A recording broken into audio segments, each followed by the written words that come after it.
Good afternoon, everyone, and welcome to St. Vincent College, right here in the heart of Latrobe, Pennsylvania.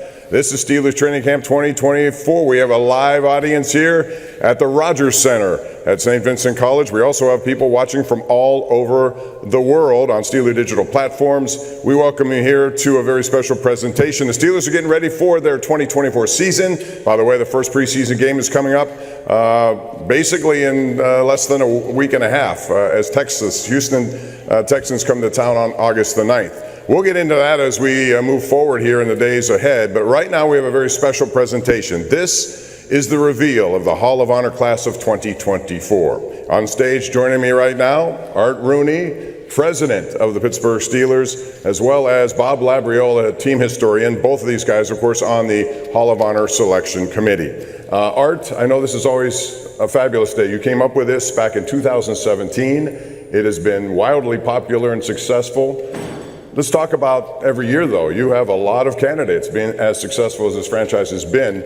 So it's tough to come down with a class every year. Tell us about the process. It is tough. Every year we work hard to come up with the best 4 candidates we can get, and it's always a tough one. And of course, we get a lot of suggestions from our fans. Steelers Nation chips in and makes a lot of great suggestions. So this year was no different. I think it's a great class. But there was some arm wrestling to narrow it down to the finalists. Yeah, we'll get into that as we go along. Back in 2022, the Hall of Honor Museum opened at Acrisure Stadium, and judging by the number of people who've come down there, it's been wildly successful as well. We have this ball here, and this is a gift that originally was given to your grandfather by U.S. Steel. Tell us the history and why that's so central in the museum. Well, as far as we know, this is the only solid steel football in the world, and U.S. Steel and the United Steelworkers gave it to my grandfather in 1982 on the occasion of the Steelers' 50th season. And when we decided to create the Hall of Honor and induct our players, we thought that a replica of this ball would be an appropriate memento of them becoming members of the Hall of Honor. So each of the members of the class every year get a replica of the steel football, and those aren't solid steel. This is the only solid steel one, but it is a great representation of the franchise and what it means to be a Steeler. And it's a tremendous exhibit. If you've never been there, you owe it to yourself to get down there for sure at Acrisure Stadium. All right, gentlemen, are you ready? It's time. It's time to reveal the Hall of Honor class of 2024, and here to do that is Larry Richard.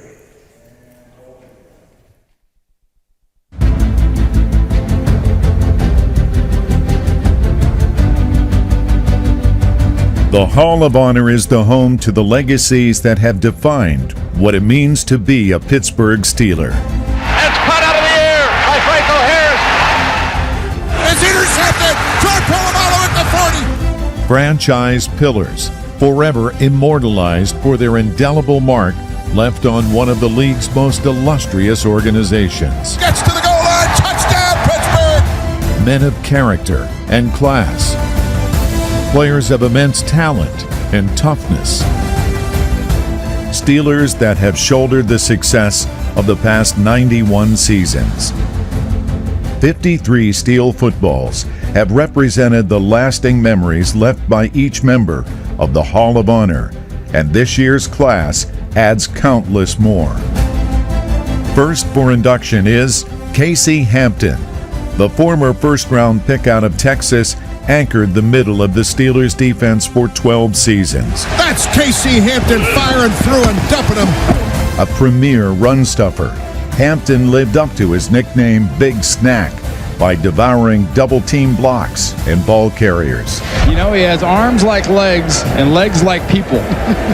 The Steelers' co-team MVP in 2005, Hampton was highly regarded as an elite talent in Pittsburgh's 3-4 scheme, as shown by his 5 Pro Bowl appearances. It's the Big Snack. He gets half that sack.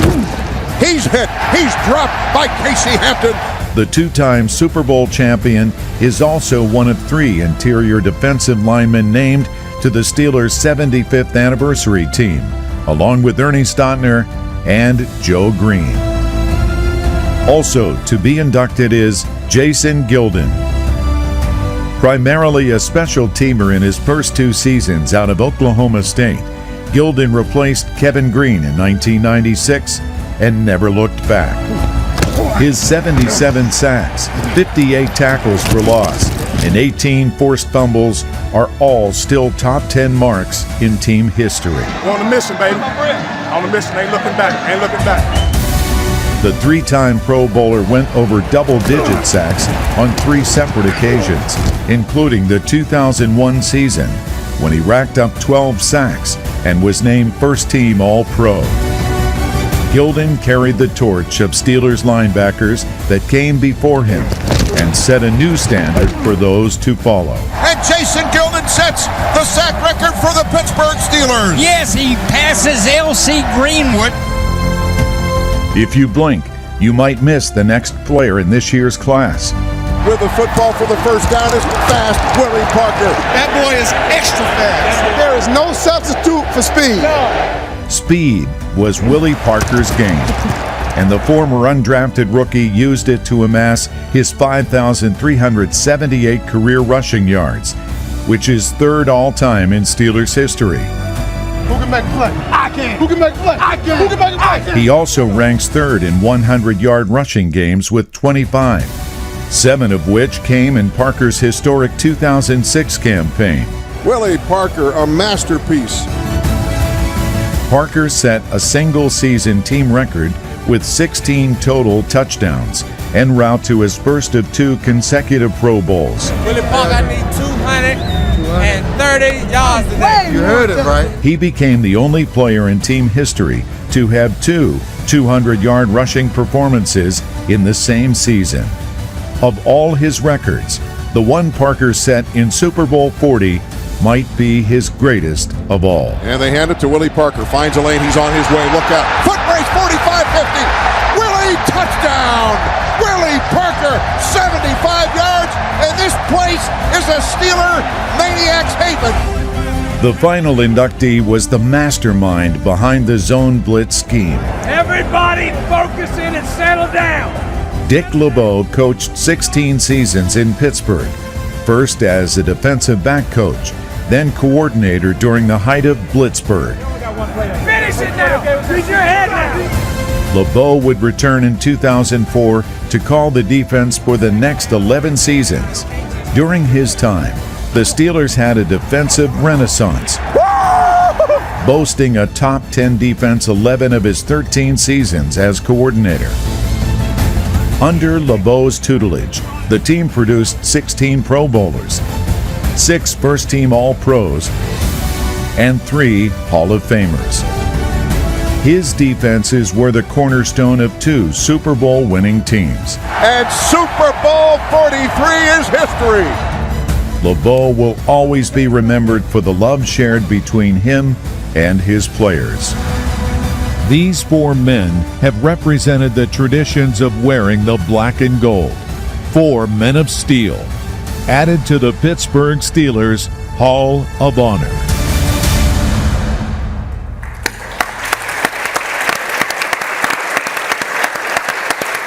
What a class.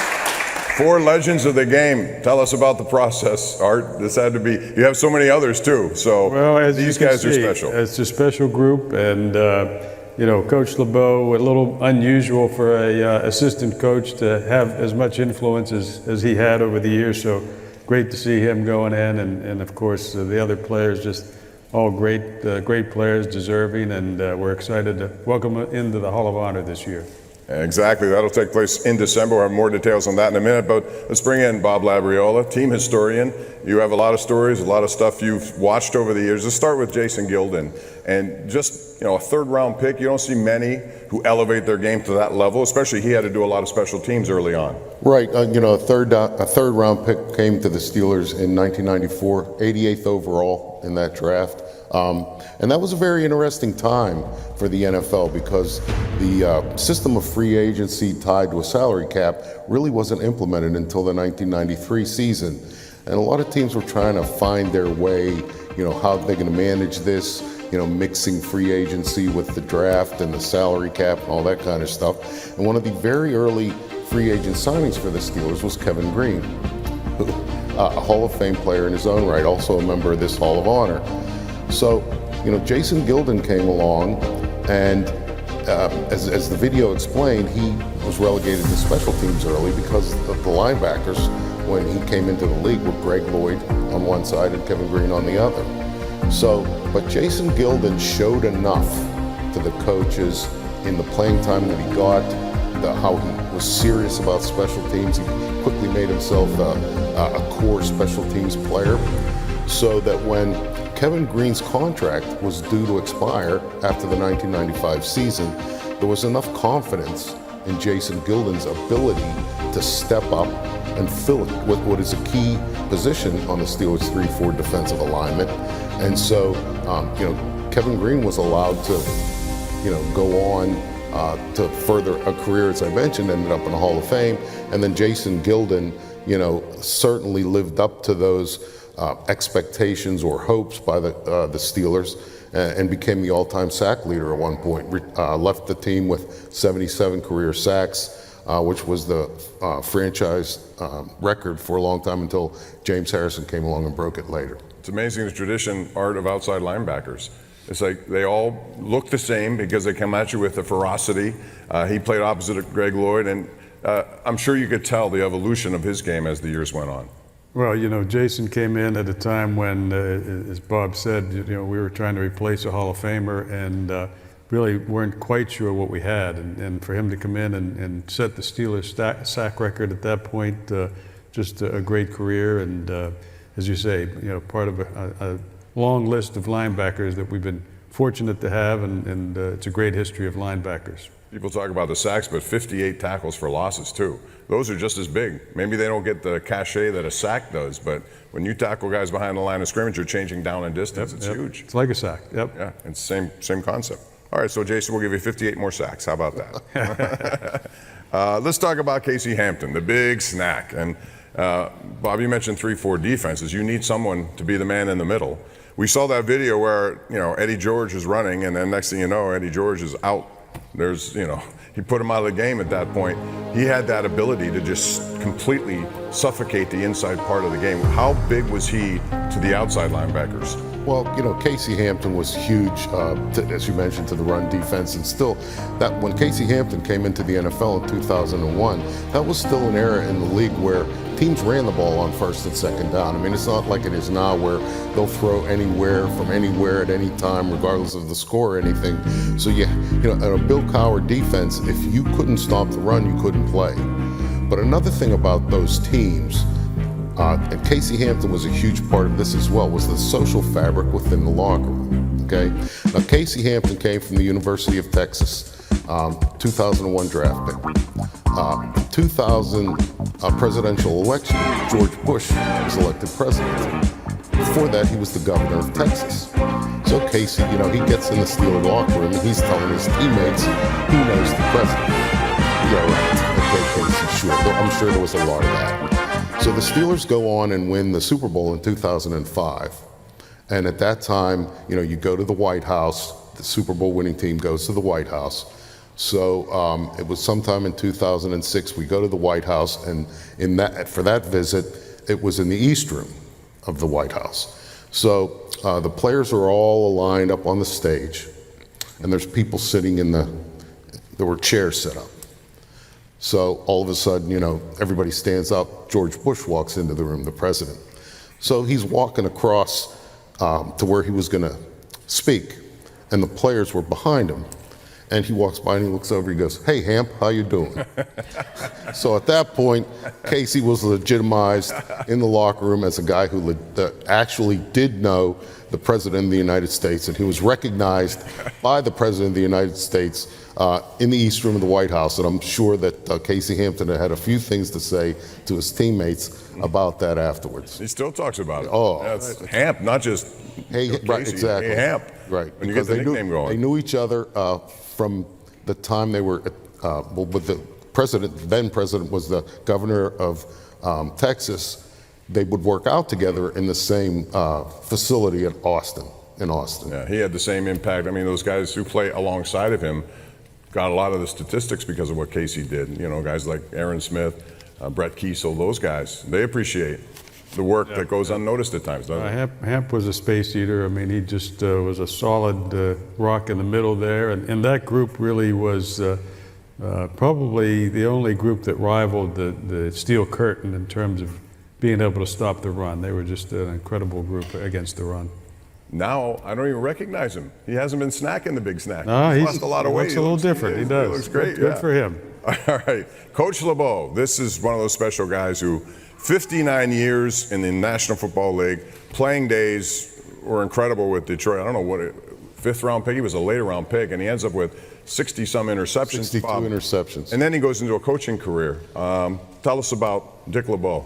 Well, you know, Dick LeBeau is associated with Blitzburgh. I mean, you know, his zone blitz scheme is often remembered for the pressure that it put on the quarterback.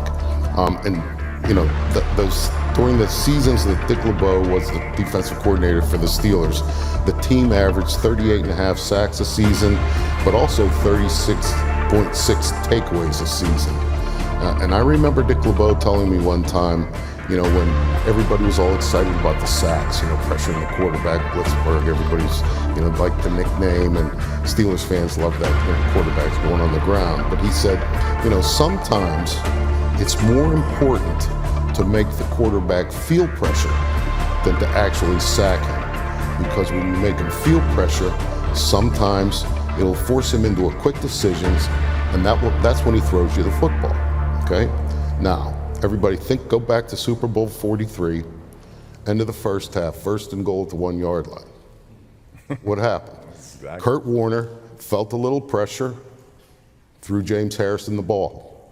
And what ended up was the most dynamic defensive play in Super Bowl history. The Steelers went on to win that game for the 6th championship in franchise history. So, you know, a lot of times it's not necessarily the most important thing to put the quarterback on the ground, though fans love it and it's exciting and everything.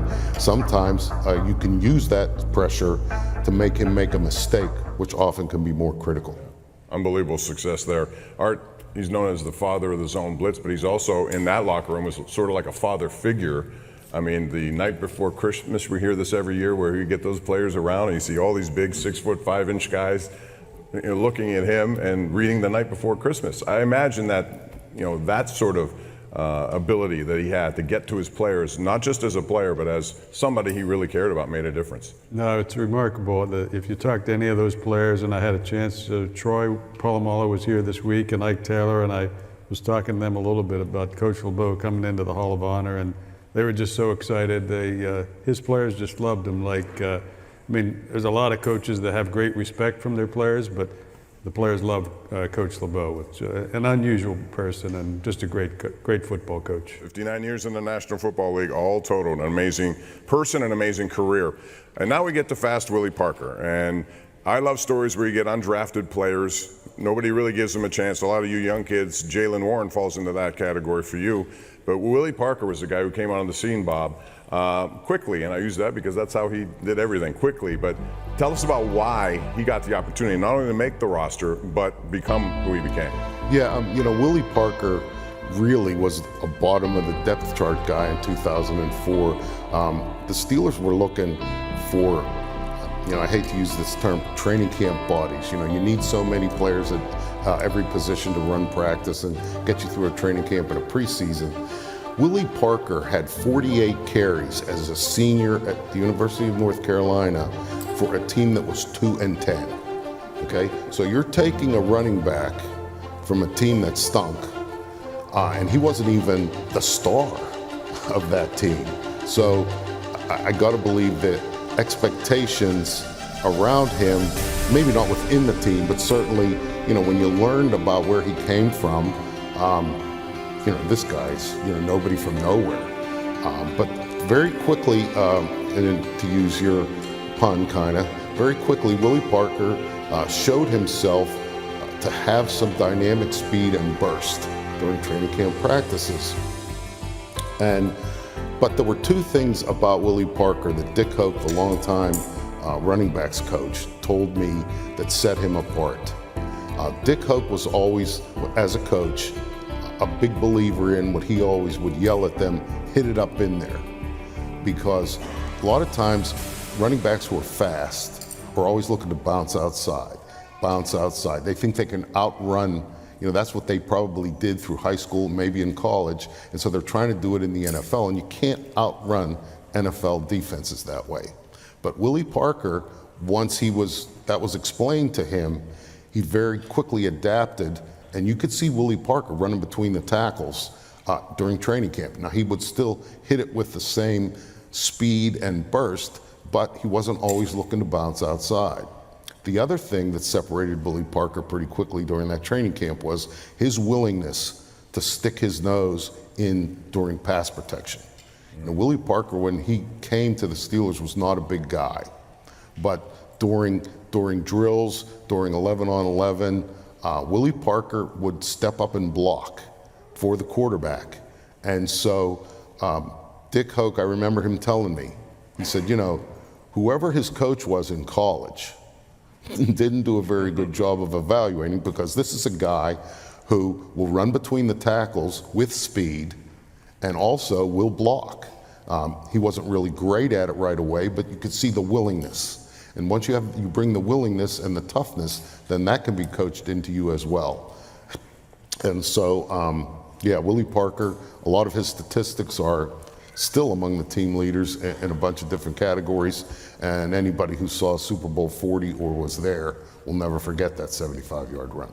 Still is the longest run in Super Bowl history. And there's a lot to said about mindsets of guys who aren't number one picks or high picks. Willie Parker was one of those guys who knew he had to do everything to impress coaches. And I think all those guys in that category have to do that in order to get the opportunity that others may have ahead of them. Yeah, well, it's always great to see a guy who's undrafted come in and have that kind of success. And we have a few guys in the Hall of Honor that came in as undrafted players. And my brother Dan, who's been a scout for a long time, was really the one that brought Willie here. And then, Jerome Bettis actually took Willie under his wing and really kind of showed him the ropes. And I think Jerome and Dick Hoke deserve a lot of credit for developing Willie into a great NFL player that was pretty unusual for a guy to come from where he came from to be what he became. No question, 1,300 yards, one of his best seasons, 13 touchdowns in that season, all for a guy who was basically discarded. Nobody thought he could do it, and he proved everybody wrong. That's what makes football so special when you hear stories like this. Ladies and gentlemen, let's hear it once again for the Hall of Honor class of 2024. Those of you here. Good job.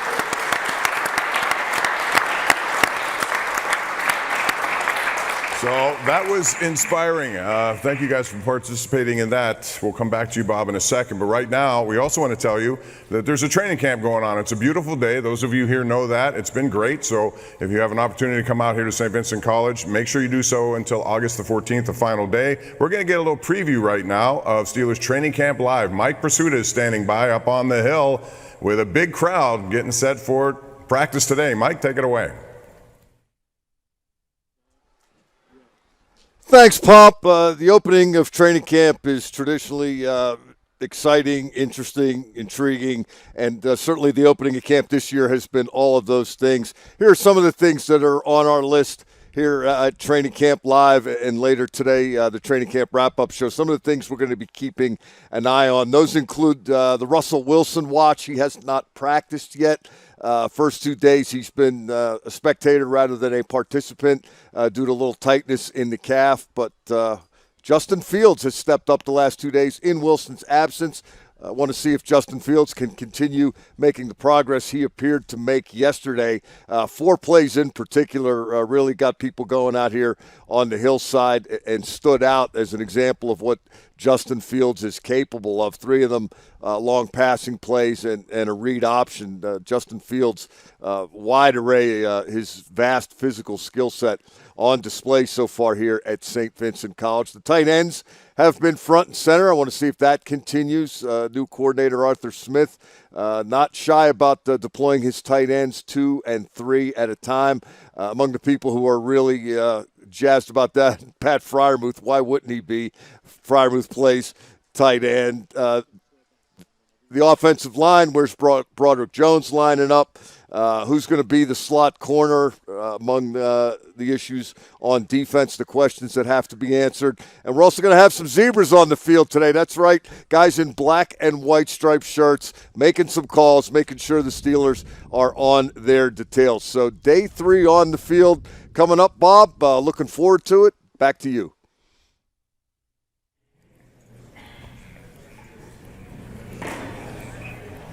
All right, Mike Pursuta, thank you very much. Appreciate the update there as the Steelers get ready to take the field. Right now, taking center stage is one of our Hall of Honor inductees. Ladies and gentlemen, Jason Gildon has joined us here. Congratulations. All right, so tell us about when you got the call, your emotions at the time, because you don't normally show emotions unless you're sacking a quarterback, but I was wondering what it would be like when you got that call. Well, you know, it was one of those things where I got the call from Mr. Rooney's secretary, and she's like, well, Mr. Rooney's on the other line. He wants to have a word with you. And I'm thinking, okay, what could this possibly be about? And so when he gets on the phone, he tells me that, you know, we're going to put you in the Hall of Honor this year. And I'm thinking, it's kind of heavy. You know, it was just taking it in at that moment. And it was, you know, it's a great honor, definitely a great honor. It's very humbling. But just to hear him say that, you know, kind of see your career come full circle. So it was exciting. I was lost for words at the time, but it was, like I said, a very heavy moment for me at that time. You know, Jason, you finished with 77 sacks, all-time franchise leader. I was wondering if you remember the one, though, that vaulted you over L.C. Greenwood into the top spot. And was it a big deal at the time for you, for the team? That year, I was thinking if everything went right, I could, you know, break the record, but I didn't want to dwell on it. I didn't want to make it something that was in my mind every game. So when I got the sack, I really didn't, you know, get too excited about it. You know, I was thinking, you know, I don't want to show too much emotion now just in case we don't win this game. And so I was happy that it happened, definitely happy that it happened, but I didn't really want to get too high at that moment and, you know, lose the moment eventually. So, how would you describe your pass rush style? You know, I think I have it's not technical style to say, you know, see guys real technical today. I think it was more of a relentless style. You know, I knew, you know, there was one person between me and the quarterback, and I was going to go through him or I'm going around him, so that's where I looked at it. Some of the young kids who were here, one of them came up to me and said, I wonder what it's like to sack someone. And not knowing that you were going to be on this panel, I thought, okay, I'll ask you, what's it like to sack someone in the National Football League? Well, it's kind of hard to describe. I think it's one of those things that you play the game, you always want to be impactful for your team. And I think this is the most impactful you can be personally when you're out there. And so you put a lot of energy into it, you put a lot of effort into it, and when it happens, it kind of, you know, it's kind of a release actually. And you want to put as much hurt as you can on the guy. Back when I played, they let us do that. So, but you know, that's what it was about, right? So it was one of those moments. You know, the guy who invented the word sack, Deacon Jones, Hall of Famer. I've seen NFL films, clips of him, you know, and he was talking about it and how he came to invent the term or come up with the term. And he said he came up with sack because he said it sounded to him like, you know, what the Vikings would do when they would land and take over a village and, you know, burn everything to the ground. He said it was just that he had a feeling of, you know, you were destroying the opponent. Was it like that, or was it more of a euphoria about, like almost like scoring a touchdown, that kind of? Well, I definitely can see the similarities in the way he described it, you know, sacking the village. Yeah, right. You know? And so I definitely can get that picture there, but I think it's a combination of both, because you definitely want to go in and burn the village down, but you want to be happy doing it at the same time. So. One final question for you, Jason. That would be, Bob talked about earlier, you were opposite Greg Lloyd, took over Kevin Green. That's not an easy thing to do. What was that relationship like, and how did it help you, both those guys? I can honestly say that I can contribute a lot of my success to both of those guys. They were pros. They were pros in my eyes. They weren't afraid to take a young guy under the wing because to play linebacker here, it means something. There's a lot of expectations, and they held you accountable to that. And I think learning that from a young age really helped me be successful because we weren't necessarily afraid of Coach Cowher, despite his demeanor. We were more afraid, the young guys, of going out there and messing up because we knew what that meant in the eyes of the vets. And so we weren't allowed on the field unless they had confidence in us to be out there on the field.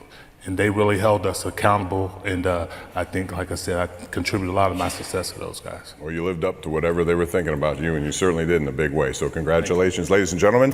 Jason Gildon, one of the 4 members of the Hall of Honor class of 2024. We want to remind you that there's a big ceremony coming up the night before the Cleveland Browns game, which is on December the 8th. So these guys will be on the field for an on-field ceremony that day. I can't think of a better team than the Browns to do that against the night before. Special dinner, and you can get to it if you'd love to. It's a wonderful evening. Tickets available at Steelers.com. That would be on December the 7th. So, Jason, thank you for being here. We appreciate it. Our thanks to Bob Labriola, team historian, Art Rooney II, president. I'm Bob Pompiani. Hall of Honor Class 2024. Can't wait to enshrine them coming up in December. In the meantime, ladies and gentlemen, have a great day, and we'll see you at Training Camp 2024.